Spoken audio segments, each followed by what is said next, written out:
नमस्कार दोस्तों, एक बार फिर आप लोगों का स्टडी विद डी के दिलीप ऑनलाइन यूट्यूब चैनल पर स्वागत करते हैं। हम लोग चर्चा कर रहे थे शैक्षिक समाजशास्त्र को लेकर के,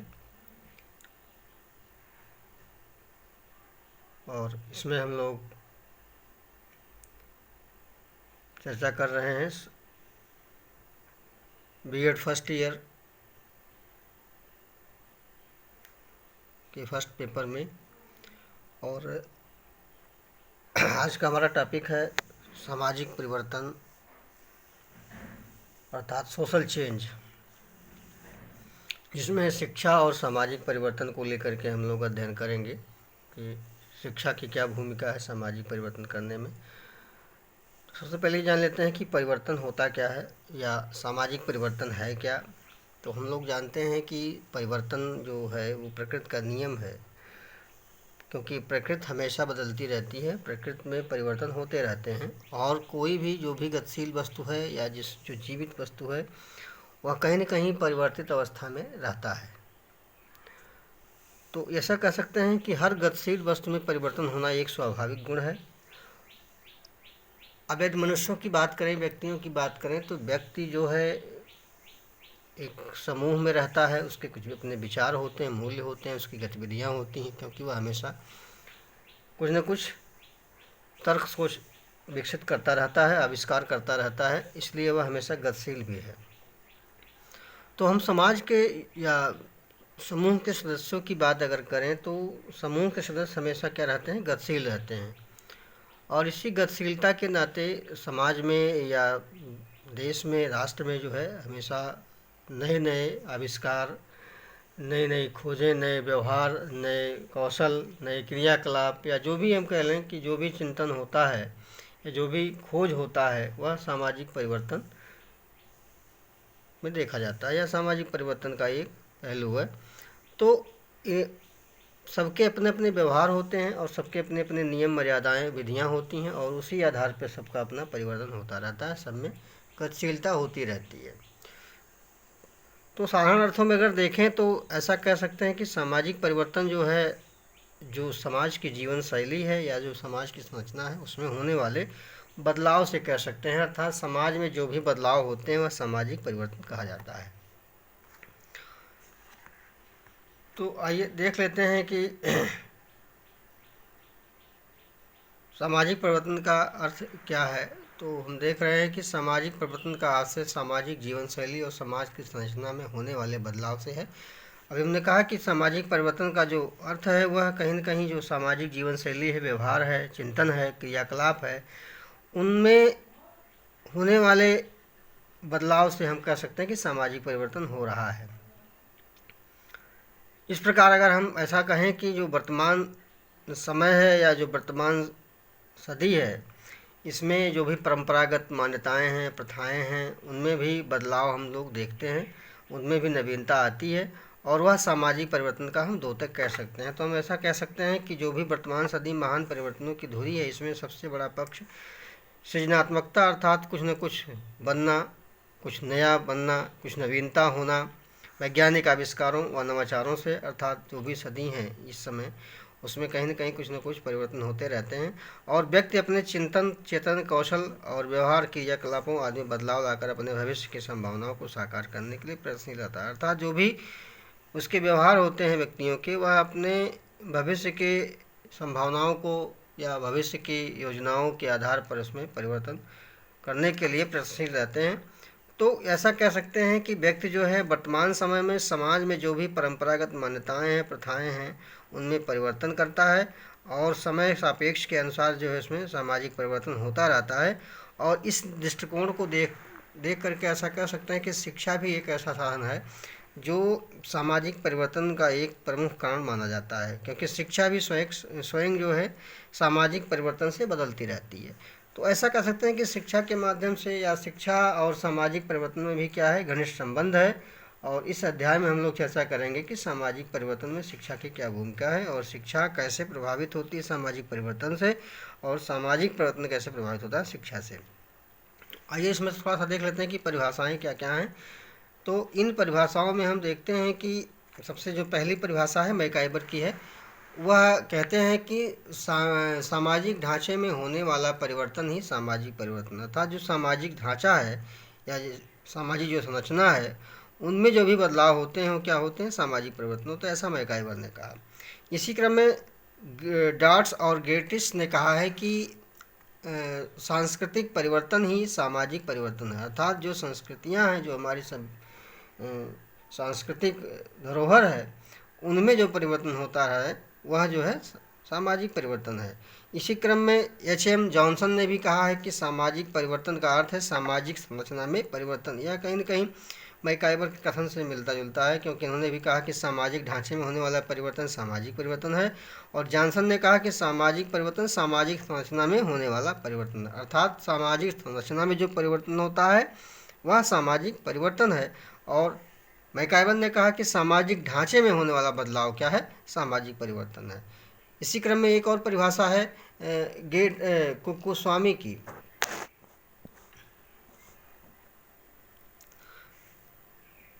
कुक्कुस्वामी ने कहा कि सामाजिक परिवर्तन सामाजिक व्यवहारों और सामाजिक संरचना में परिवर्तन से है, अर्थात जो सामाजिक व्यवहार होते हैं, विचार होते हैं, जो भी सामाजिक व्यवहारों में क्रियाकलाप होते हैं और जो सामाजिक संरचना है, इनमें होने वाला परिवर्तन क्या है, सामाजिक परिवर्तन है। अब हम लोग देखते हैं कि इन परिभाषाओं के आधार पर ऐसा कह सकते हैं कि जो सामाजिक ढांचा है, सामाजिक संरचना है, संस्थाएं हैं, इनके आधार पर दो तीन बातें मिलती हैं स्पष्ट रूप में कि सामाजिक संरचना में होने वाला परिवर्तन सामाजिक परिवर्तन है। दूसरा, सामाजिक मूल्यों में परिवर्तन अर्थात सामाजिक परिवर्तन, सामाजिक संस्थाओं में परिवर्तन अर्थात सामाजिक परिवर्तन, और समाज के सदस्यों के जो भी जीवन से संबंधित कोई परिवर्तन होता है वह सामाजिक परिवर्तन कहा जाता है। अब देखते हैं कि इसकी प्रक्रिया क्या क्या है, कि सामाजिक परिवर्तन में कौन कौन सी प्रक्रिया है, कैसे होता है ये।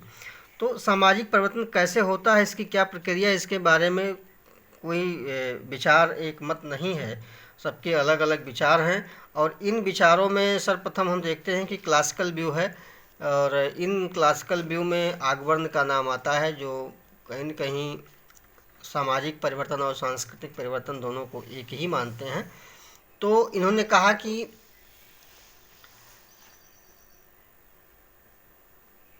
दोनों एक ही हैं, और संस्कृति को भौतिक व अभौतिक संस्कृति में इन्होंने बांटा है। अब भौतिक और अभौतिक का तात्पर्य क्या है?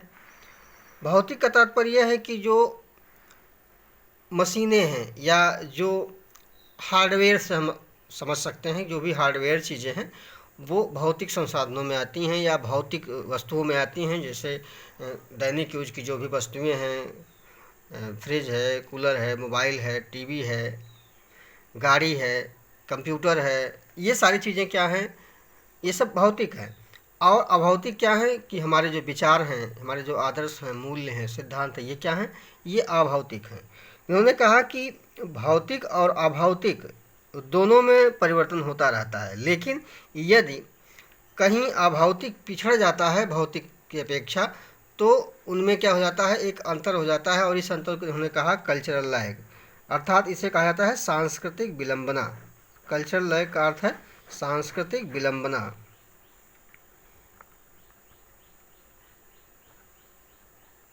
सांस्कृतिक विलंबना अर्थात भौतिक की अपेक्षा अभौतिक पिछड़ जाना, क्या है, कल्चरल लैग है। ये तो रहा शास्त्रीय मत। अब नवीन मतों को हम देखते हैं कि जो नए मत हैं उनमें क्या क्या विचारधाराएं आती हैं। तो सबसे पहले है आविष्कार। आविष्कार का तात्पर्य है कि कोई इनोवेशन होता है, कोई खोज हो जाता है, तो व्यक्ति जो है, अगर इनोवेशन की बात करें तो व्यक्ति जो है कुछ नई आदतें सीखता है, कुछ नई आदतें अनुकरण करता है, और नए नए परिवर्तन की अवस्था में नई नई खोजों को वह अपने जीवन में प्रयोग करता है। तो यह कहीं न कहीं एक संस्कृति से दूसरे संस्कृति में इसका ग्रहण होने लगता है। और दूसरा है कि सामाजिक स्वीकृति। कुछ समाज द्वारा जो स्वीकृत होते हैं संस्कृतियाँ, सभ्यताएँ, उसमें व्यक्तियों का एक व्यक्ति के द्वारा स्वीकार कर ली जाती है, तो दूसरा वर्ग भी देख करके उसे स्वीकार करके अपना आदत बना लेते हैं, तो यह संस्कृति का एक भाग बन जाता है। तो इस तरह से यह कहीं न कहीं सामाजिक स्वीकृति के आधार पर जो है एक नवीन मत है। कि सामाजिक परिवर्तन में सामाजिक स्वीकृति होती है। तीसरा है कि चयनित विलोपन। चयनित विलोपन का तात्पर्य है कि जब कोई आदत या जब कोई व्यवस्था हमें संतुष्टि देता है तो लोग उसे स्वीकार करते हैं और प्रयोग भी करते हैं, लेकिन जब नए आविष्कार आ जाते हैं या नई चीज़ें आ जाती हैं तो यह अनुपयोगी हो जाता है और उसे छोड़ करके वह नई आदतों को स्वीकार कर लेता है। तो यह क्या होता है? चयनित विलोपन होता है। अर्थात कहने का मतलब यह है कि जब हम नई आदतों को सीखते हैं या उसको स्वीकार करते हैं, लेकिन फिर कोई नई आदतें आ जाती हैं, फिर कोई नई चीज़ें हो जाती हैं या नए आविष्कार हो जाते हैं, तो हम उसको स्वीकार कर लेते हैं। इस दशा को हम चयनित विलोपन कहते हैं। और अंतिम है कि एकीकरण अर्थात इंटीग्रेशन। इंटीग्रेशन के अंतर्गत हम जो है समाज के जो भी सदस्य हैं वो कई तरह की आदतें क्या करते हैं?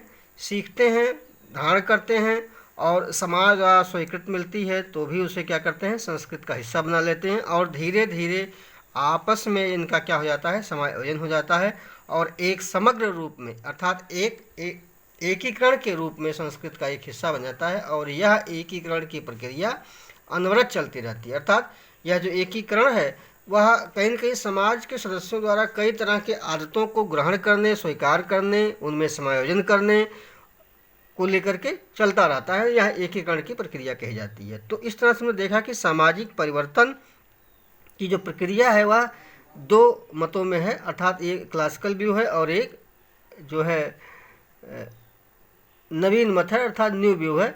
न्यू व्यू को जो है मुर्डोक ने अपने सामाजिक परिवर्तन में 4 अवस्थाओं में बांटा था, जिसको हमने देखा आविष्कार, सामाजिक स्वीकृति, चयनित विलोपन और एकीकरण। इसके बाद हम लोग देखते हैं सामाजिक परिवर्तन के कारण क्या क्या हैं या सामाजिक परिवर्तन के कारक कौन कौन से हैं। तो इन कारकों में हम देखते हैं कि गिलिन ने कहा है कि कल्चरल सोशियोलॉजी में लिखा है इन्होंने कि इनकी एक किताब है कल्चरल सोशियोलॉजी अर्थात सांस्कृतिक समाजशास्त्र या संस्कृत समाजशास्त्र में इन्होंने कहा कि सामाजिक परिवर्तन जीवन की स्वीकृत विधियों में होने वाले बदलाव को कहते हैं। अर्थात जो भी सामाजिक परिवर्तन होता है वह जीवन में जो भी स्वीकृत विधियां, नियम हैं, आदर्श हैं, उनमें होने वाले बदलाव को हम कहते हैं। ऐसा क्या कौन कहा? गिलिन ने कहा। गिलिन ने कहा कि जो भी हमारी स्वीकृत विधियां हैं, जो हमारी परंपराएं हमें स्वीकार हैं, उनमें होने वाले परिवर्तन को हम सामाजिक परिवर्तन कहते हैं। और इस क्रम में सामाजिक परिवर्तन के जो कारक हैं वो जो है निम्नलिखित रूप से हम समझ सकते हैं कौन कौन से हैं। तो आइए देखते हैं। तो सबसे पहला कारक देख रहे हैं भौगोलिक कारक है, अर्थात जियोग्राफिकल फैक्टर्स, या इसको हम नेचुरल फैक्टर भी कह सकते हैं। तो ऐसा हम कह सकते हैं कि जो पृथ्वी है या जो धरती है यह कभी भी सदैव एक स्थिति में नहीं रहती। इसमें कुछ न कुछ बराबर रूप में परिवर्तन होते रहते हैं, चाहे वह आंतरिक परिवर्तन हो या बाह्य परिवर्तन हो, जिसमें हम भूकंप, अकाल, महामारी, ज़्यादा बरसात जिसको हम अतिवृष्टि कहते हैं, और इस प्रकार की अनेक प्रकार की जो समस्याएं उत्पन्न होने लगती हैं, तो धीरे धीरे भौगोलिक संरचना में क्या होता है? बदलाव होने लगता है। और प्रत्येक समाज की अपनी क्या होती है? एक भौगोलिक सीमा होती है। स्थान विशेष में जो भी जलवायु होती है, जंगल होता है, भूमि होते हैं या खनिज पदार्थ होते हैं, इसमें भी क्या होता है? बदलाव होने लगता है। तो वहाँ पर लोगों में एक कहीं न कहीं सामाजिक परिवर्तन देखने को मिलता है। एक स्थान से दूसरे स्थान पर चले जाना या एक स्थान से दूसरे स्थान पर जो है शरणार्थी के रूप में रहना, उनके जीवन शैली में परिवर्तन होने लगता है। तो इनके जो ऐसा हम कह सकते हैं कि जो प्राकृतिक स्थिति या प्राकृतिक वातावरण में बदलाव होता है उसे हम भौगोलिक कारक के अंतर्गत रख सकते हैं, या प्रकृति के बदलाव के आधार पर जो भी परिवर्तन होता है भौगोलिक संरचना में, उसके आधार पर हम क्या करते हैं कि भौगोलिक कारक के अंतर्गत जो है सामाजिक परिवर्तन को देखते हैं। अर्थात एक स्थान से दूसरे स्थान पर उनकी जीवन शैली बदलती रहती है। दूसरा है जैविक कारक। जैविक कारक में जनसंख्या को भी हम रख सकते हैं, जिसमें आनुवांशिकता है, जन्म है, मूल वंश है, विकास की दशाएं हैं। अर्थात इसमें व्यक्ति का जो है वंश परंपरा के आधार पर यदि संतानें देखी जाएं, तो यदि संतान दुर्बल हो रही है तो समाज में स्वास्थ्य का स्तर क्या हो रहा है? नीचे गिर रहा है, या प्रभाव उसका क्या हो रहा है? सामाजिक जीवन पर जो है अवश्य पड़ता है। यदि जो है संतानें मजबूत होती हैं तो उसका जो है सामाजिक जीवन पर प्रभाव अच्छा पड़ता है। तो यदि ऐसा कहें कि जो जैविक कारक है, यदि स्त्री पुरुष जो है सबल हैं तो समाज सबल होगा, या ऐसा कहें कि यदि स्त्री पुरुष का अनुपात समान है तो सामाजिक परिवर्तन अच्छे ढंग से होगा। यदि समान नहीं है, पुरुष अधिक हैं स्त्रियां कम हैं, तो कहीं न कहीं इसमें समस्याएं पैदा होने लगती हैं। और यह कहीं न कहीं आजकल जातीय या प्रांतीय बंधनों या जातीय अंतर्जातीय विवाह को लेकर के सामाजिक परिवर्तन देखने को मिलता है। तो ये है जैविकीय कारक। इसके बाद हम लोग देखते हैं सांस्कृतिक कारक। अर्थात सांस्कृतिक कारक का मतलब ये हुआ कि जो भी प्रथाएं हैं, विश्वास हैं, आचरण की शैली हैं, कला है, कौशल, भाषा या जो भी चीज़ें हैं, मूल्य हैं, उनमें जो भी परिवर्तन होता रहता है तो वह क्या करता है कि समाज में भी परिवर्तन लाता है। एक समाज से दूसरे समाज की जो भी भाषाएं हैं या जो भी उनकी शैली है, आचार विचार हैं, उनमें यदि परिवर्तन हो रहा है तो दूसरे जगहों पर भी उसका परिवर्तन देखने को मिलता है। अर्थात एक संस्कृति से दूसरे संस्कृति में जो है बदलाव होने को हम क्या कह सकते हैं, सांस्कृतिक कारक कह सकते हैं। और जब संस्कृति के इन सारे चीज़ों में परिवर्तन होता है तो समाज में भी क्या होता है, परिवर्तन होने लगता है। अर्थात किसी भी समाज की जो संस्कृतियां हैं, चाहे ये उसका रहन सहन हो, खान पान हो, उसके जो भी प्रतिमान हैं, उसका प्रभाव समाज पर पड़ता है। और हम जानते हैं कि जो समाज की संस्कृतियां होती हैं वह जो है सामाजिक परिवर्तन का एक कारक के रूप में हम देखते हैं। इसके बाद हम देखें तो मनोवैज्ञानिक कारक भी है। मनोवैज्ञानिक कारक में मनुष्य जो है सामाजिक परिवर्तन लाने में क्या करता है, सहायक है। और यह नए कार्य, नए व्यवहार इत्यादि को जो है अपनाता है, नए व्यवहार करता है, एक संघर्ष को भी अपनाता है, एक सरलता को भी अपनाता है। अर्थात जब भी कोई व्यक्ति नवीन व्यवहार या पुराने व्यवहार में क्या करता है, बदलाव लाता है, अर्थात जो नए व्यवहार हैं, पुराने व्यवहारों को छोड़ने में क्या होता है, एक संघर्ष की स्थिति बन जाती है। तो मनोवैज्ञानिक रूप से वह कहीं न कहीं सामाजिक परिवर्तन लाने में या नए व्यवहारों का, या ऐसे कहें कि एक दूसरे व्यवहारों को ग्रहण करने में संघर्ष चलता रहता है। तो यह कहीं न कहीं साइकोलॉजिकल रूप से व्यक्तियों के ऊपर क्या होता है, उसका प्रभाव पड़ता है और सामाजिक परिवर्तन लाने में यह सहायक होता है। इसके बाद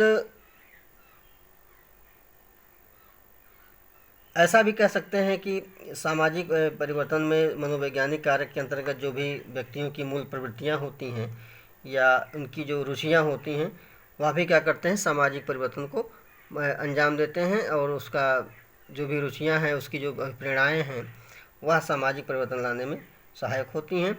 इसके बाद अगला है प्रौद्योगिकी कारण। अर्थात प्रौद्योगिकी कारण का तात्पर्य है कि जो भी आधुनिक युग में इस समय जो भी परिवर्तन हो रहे हैं वह प्रौद्योगिकी के बल पर ही हो रहे हैं, जिसमें हम विज्ञान प्रौद्योगिकी, टेलीफोन, टेलीविज़न, कंप्यूटर, घरेलू कामकाज की जो मशीनें हैं उसमें आदि के द्वारा जो है लोगों के जीवन शैली में काफ़ी बदलाव हो रहा है और यह सामाजिक जीवन में बदलाव लाने का कार्य करता है।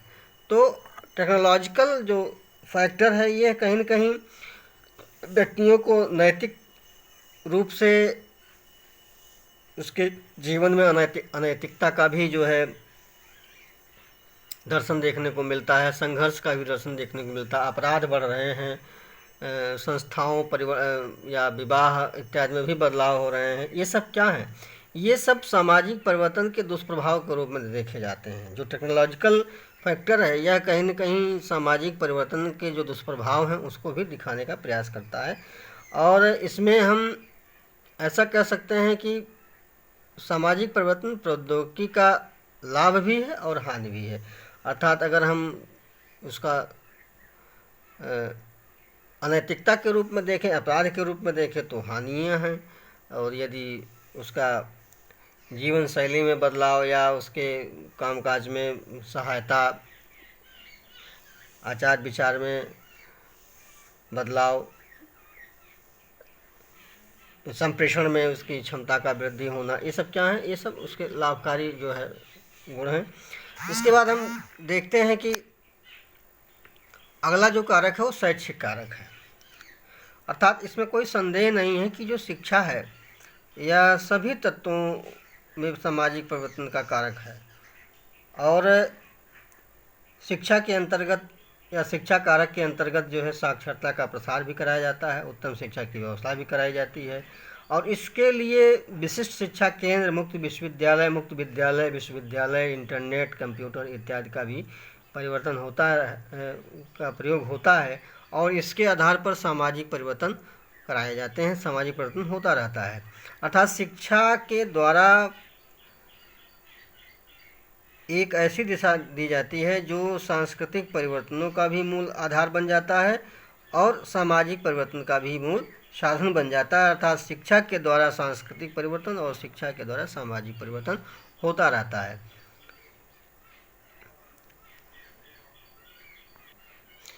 इसी के साथ ही आज का वीडियो यहीं पर समाप्त करते हैं। अगले वीडियो में हम लोग देखेंगे सामाजिक परिवर्तन की विशेषताएं और सामाजिक परिवर्तन की शिक्षा परिवर्तन अभिकरण के रूप में सांस्कृतिक और सामाजिक परिवर्तन क्या है। तब तक के लिए धन्यवाद।